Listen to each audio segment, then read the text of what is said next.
Quinte Vinyl. My name's Mike. I've been collecting vinyl now for about 5 years. I mainly collect classic rock and other oddities.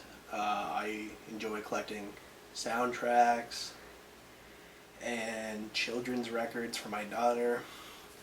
And I have some other weird genres that I enjoy to collect. I mainly enjoy finding my records at thrift stores, Value Village, Goodwill, places like that. I do go to the record stores quite often, and I have bought stuff online, but it's always the best to find something at a decent price. So, firstly, the show is basically just going to be me showing you my pickups, what I've picked up lately, and just talking about them. So to start off, I got a gift certificate to Sam the Record Man. The last store is located in Belleville, Ontario. I picked this up. It's Pink Floyd, Wish You Were Here. It's the 2011 repress, 180 gram vinyl. So, 2011 repress. It's all the original artwork. Comes on the 180 gram vinyl. Very nice packaging. Everything's very nice. Got your standard, got your black vinyl, and then inside of it, it comes with a postcard and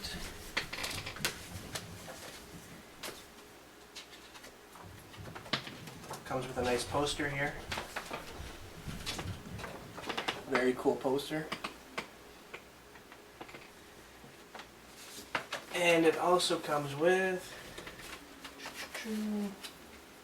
the download card, so you can download a digital copy of it. So the packaging's really nice. I took a listen to it. It's my probably my favorite Pink Floyd album, and I really just wanted to pick up a new copy of it. I do have I believe, 80s repress of it, but I wanted to get the new repress, just, you know, to get rid of that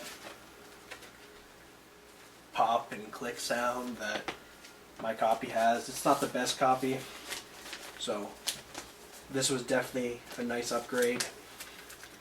I was really happy with it. Comes with the black bag, a nice sticker. There and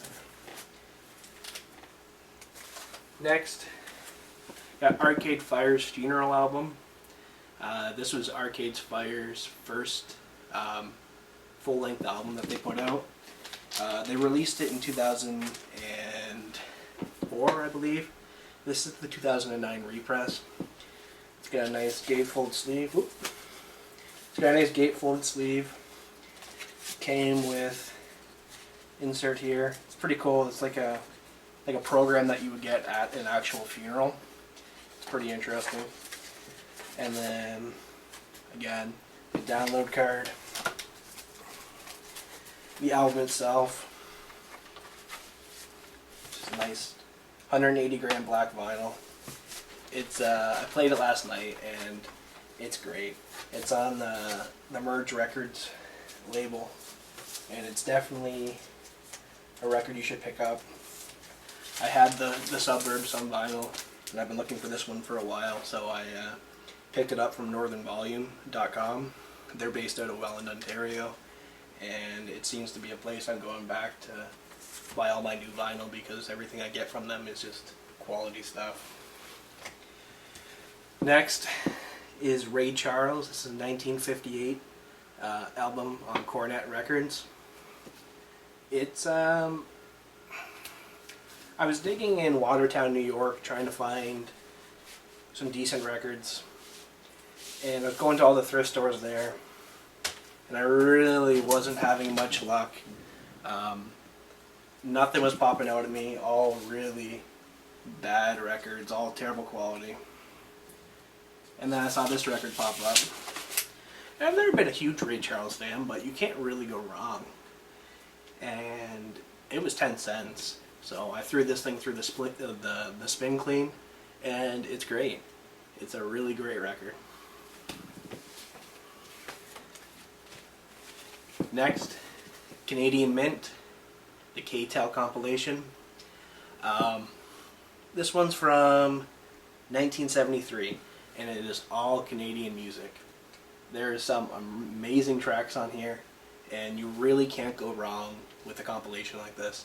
I think I paid $1 for it at a Goodwill in Mississauga, and that's $1 well spent, because the music on here, just side to side, is fantastic. Great Canadian artists. Right here we have Led Zeppelin 4. Again, this is a upgrade copy for me. I have a couple copies, used copies of this. This is actually a trifold record. So this one was the deluxe set.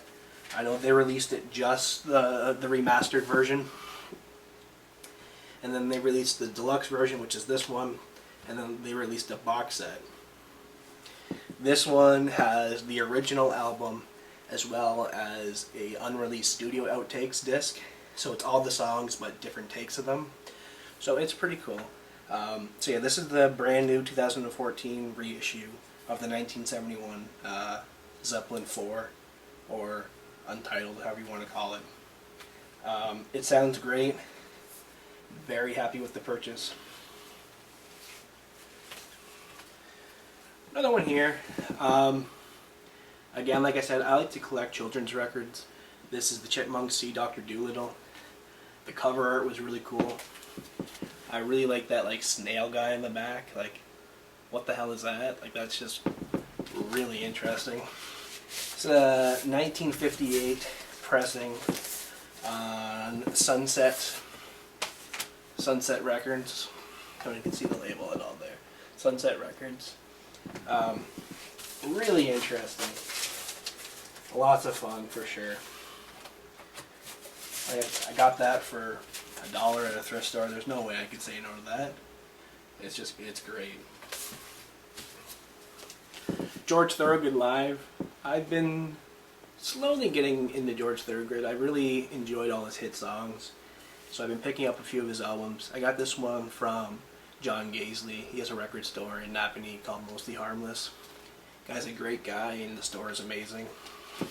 It's lots of fun. The record, again, this live album just has all of the hits on it. There's nothing wrong with this. This is from 1986 on EMI America label. Very nice. Great record. This one here, this is another children's record. I've always been a big fan of Beatrix Potter. I went into Brian's record option in Kingston, Ontario, and if you've been there, you know what I'm talking about, but the place is literally stacked to the roof with records. It looks completely unorganized, scary, dusty, everything like that. But you go to Brian, you tell Brian, hey Brian, I want this. Brian comes back and says, here you go. So this is one of the cases. I told Brian, hey Brian, do you have any Beatrix Potter records? He goes and looks. Within a couple minutes, came out with this. So it's a children's record, but it's the music from the Royal Ballet film. It's a gatefold. It's got some nice images in it. Very cool record. It is. Let me see here. It's on Angel Records. There was no date on it, so I'm not sure when it came out, but I would assume it came out whenever the film did. But again, what an interesting record. I was very happy to pick this up.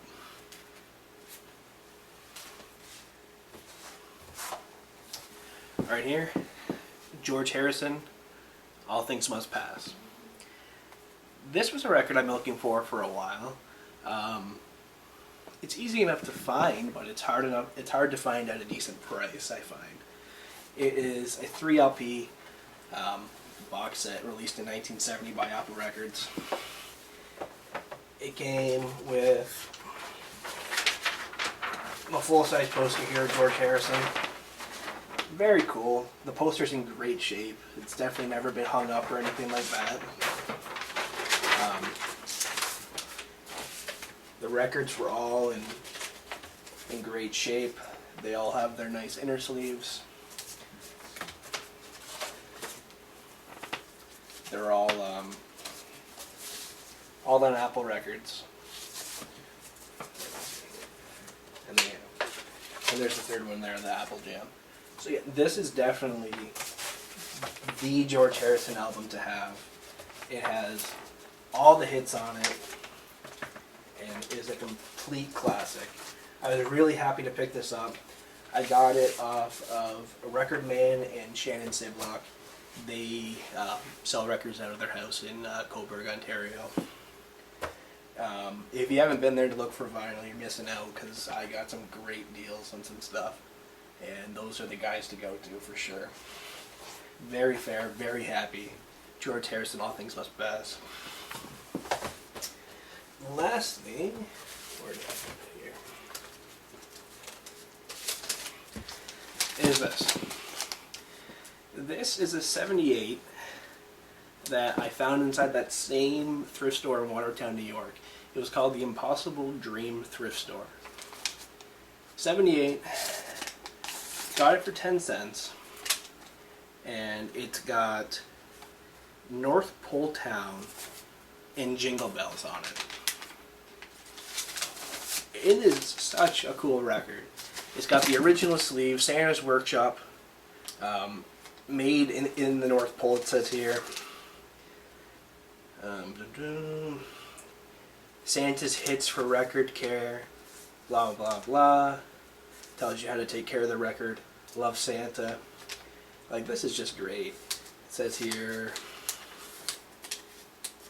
custom processed and pressed by RCA Victor.